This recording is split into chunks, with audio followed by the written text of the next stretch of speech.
दोस्तों, tally prime course की इस श्रृंखला में प्रीवियस क्लास में हम लोगों ने टैली प्राइम के माध्यम से चेक्स को प्रिंट करना सीखा था। जी हाँ दोस्तों, उसी कड़ी को आगे बढ़ाते हुए आज की क्लास में हम डिटेल में चेक मैनेजमेंट को डिस्कस करने वाले हैं। आप किस तरह से बैंकिंग फीचर का यूज़ करते हुए टैली प्राइम में चेक मैनेजमेंट कर पाएंगे, साथ ही साथ हमें ब्लैंक चेक और कैंसल चेक जैसे उपयोगी फीचर्स का किस तरह से यूज़ करना है वो भी आज की क्लास में हम डिस्कस करेंगे।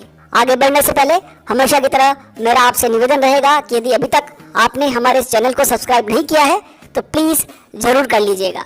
आइए शुरू करते हैं। इस क्लास में हम चेक मैनेजमेंट को डिटेल में डिस्कस करने वाले हैं। हालांकि अभी का जो समय है उसमें मैक्सिमम ट्रांजेक्शन, अधिकांश ट्रांजेक्शन ऑनलाइन होने लगे हैं, फिर भी चेक की अपनी एक इम्पोर्टेंस है।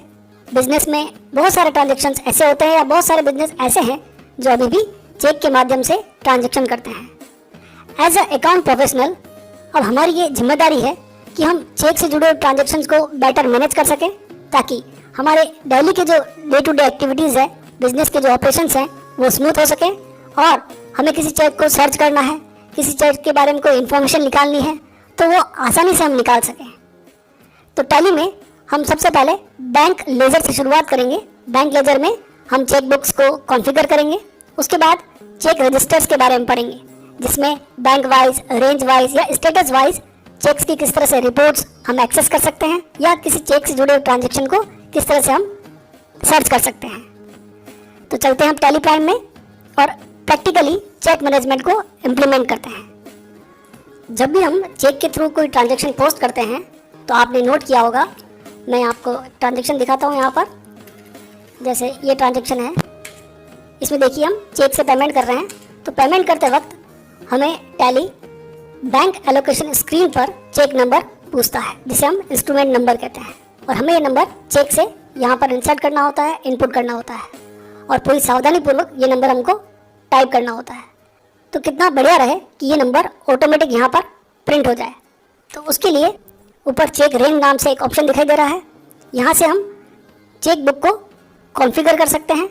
तो इसके लिए टैली में जो बैंक लेजर हम क्रिएट करते हैं उस बैंक लेजर में हमें ऑप्शन दिया गया है चेक बुक को कॉन्फ़िगर करने के लिए।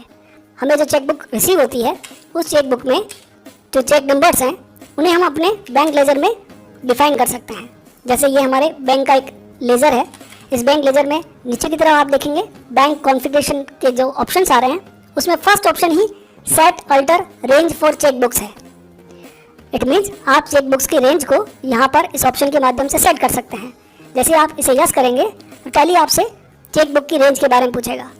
जो चेक बुक आपको मिली हुई है उसमें फर्स्ट चेक नंबर कौन सा है, लास्ट चेक नंबर कौन सा है और टोटल नंबर ऑफ चेक कौन से हैं, वो आप यहाँ पर डिफाइन कर सकते हैं। साथ ही साथ नेम ऑफ चेक बुक, ये आपको अपनी चेक बुक को याद रखने के लिए फीड करना होता है। ऑप्शनल है, आप चाहें तो इसे फीड करें, आप स्किप भी कर सकते हैं। और यदि आपके पास एक ही बैंक की एक से अधिक चेक बुक्स हैं तो उन्हें भी आप बैंक लेजर में डिफाइन कर सकते हैं। जैसे एक चेक बुक मैंने यहाँ पर डिफाइन कर दी। अब सेकंड चेक बुक मान लीजिए उसका नंबर 200, 6 डिजिट का नंबर हमें यहाँ पर इनपुट करना होता है 601, और इसमें भी नंबर ऑफ चेक जो है इस बुक में 50 है। तो जैसे ही आप नंबर ऑफ चेक्स डालेंगे तो ऑटोमेटिक लास्ट नंबर जो है वो टैली खुद ही पिकअप कर लेगा। अब चेक बुक का नेम अपने याद रखने के लिए होता है और आप इसे डिपार्टमेंट वाइज भी यहाँ पर इनपुट कर सकते हैं।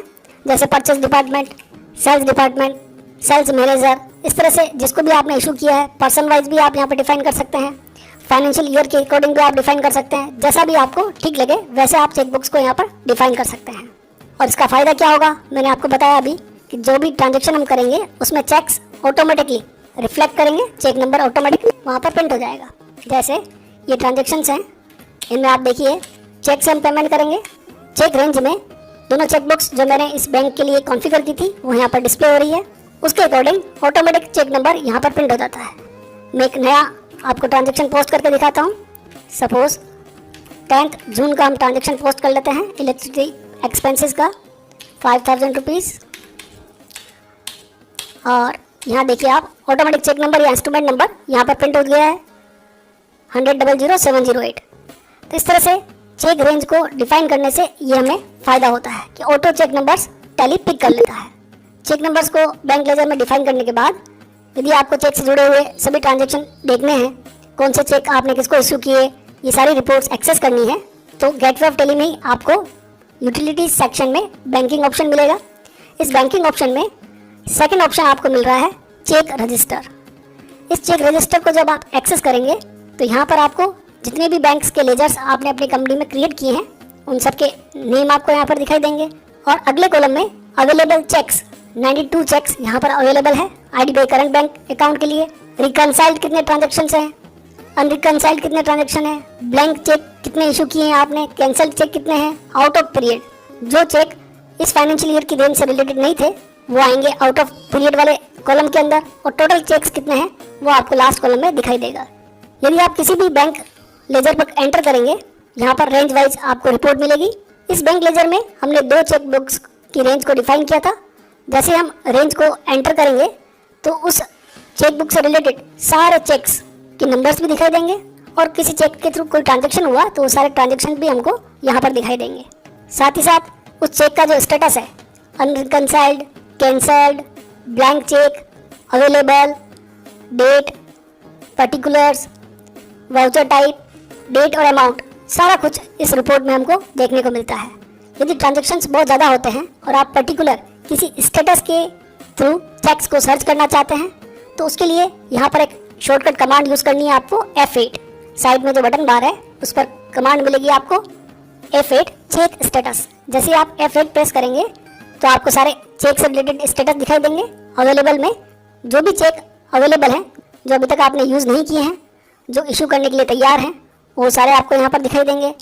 उसी तरह से ब्लैंक चेक, यदि आपने किसी को ब्लैंक चेक इशू किया है तो कौन कौन से चेक आपने ब्लैंक इशू कर रखे हैं उसकी रिपोर्ट आ जाएगी। इसी तरह से यदि आपने कोई कैंसिल चेक इशू किया है तो कैंसिल चेक का स्टेटस सेलेक्ट करने पर कैंसिल चेक की इन्फॉर्मेशन आ जाएगी। F8 कौन कौन से चेक वाले ट्रांजेक्शन आपने रिकनसाइल कर दिए हैं और कौन कौन से ऐसे ट्रांजेक्शन हैं चेक वाले जो अभी तक आपने रिकनसाइल नहीं किए हैं।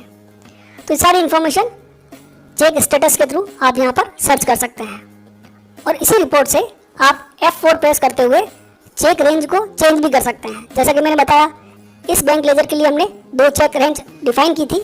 आप F4 प्रेस कीजिए, दूसरी चेक रेंज से रिलेटेड ट्रांजेक्शन देखने हैं तो यहीं से आप चेक रेंज को चेंज करते हुए ट्रांजेक्शन को एक्सेस कर सकते हैं, देख सकते हैं। इसी रिपोर्ट में ऑल्टर के साथ F1 प्रेस करेंगे तो आपको रेंज वाइज रिपोर्ट भी यहाँ पर देखने को मिलेंगी।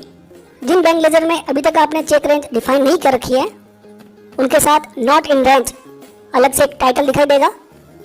यदि आप रेंज इस बैंक के लिए डिफाइन करना चाहते हैं तो बैंक को सेलेक्ट कीजिएगा और ऑल्टर के साथ B अल्टर चेक बुक इस बटन का आपको यूज़ करना है, और यहीं से इसी स्क्रीन से आप उस बैंक लेजर के लिए चेक बुक की रेंज को डिफाइन कर सकते हैं।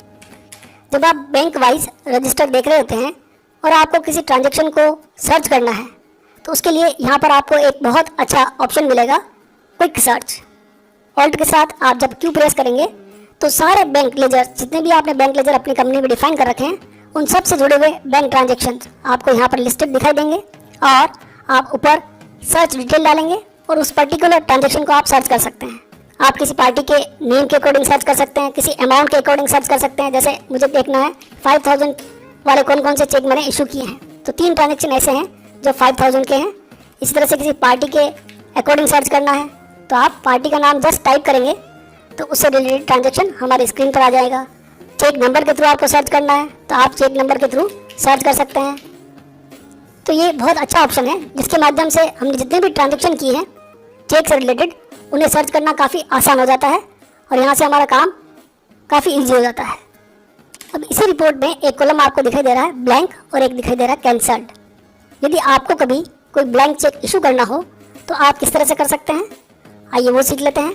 ब्लैंक चेक इशू करने के लिए पहली कंडीशन तो यह है कि हमें अपने पेमेंट वाउचर की जो क्लास है उसे थोड़ा सा मॉडिफाई करना होगा। तो उसके लिए हमें गेटवे ऑफ टेली में ऑल्टर में जाना है और वाउचर टाइप्स, अकाउंटिंग मास्टर में आपको मिलेगा वाउचर टाइप्स में जाना है। यहाँ से पेमेंट वाउचर को आपको सेलेक्ट करना है, और पेमेंट वाउचर में आपको नीचे की तरफ एक ऑप्शन दिखाई देगा अलाउ जीरो वैल्यू ट्रांजेक्शन। इस ऑप्शन को आपको यस सेट करना पड़ेगा, क्योंकि ब्लैंक चेक के लिए हम 0 पैसे की एंट्री, 0 वैल्यू वाली एंट्रीज अपने सिस्टम में पोस्ट करना चाहते हैं। तो पेमेंट वाउचर में by default allow zero value transaction no रहते हैं। इस ऑप्शन को हमें यहाँ पर यस कर देना है।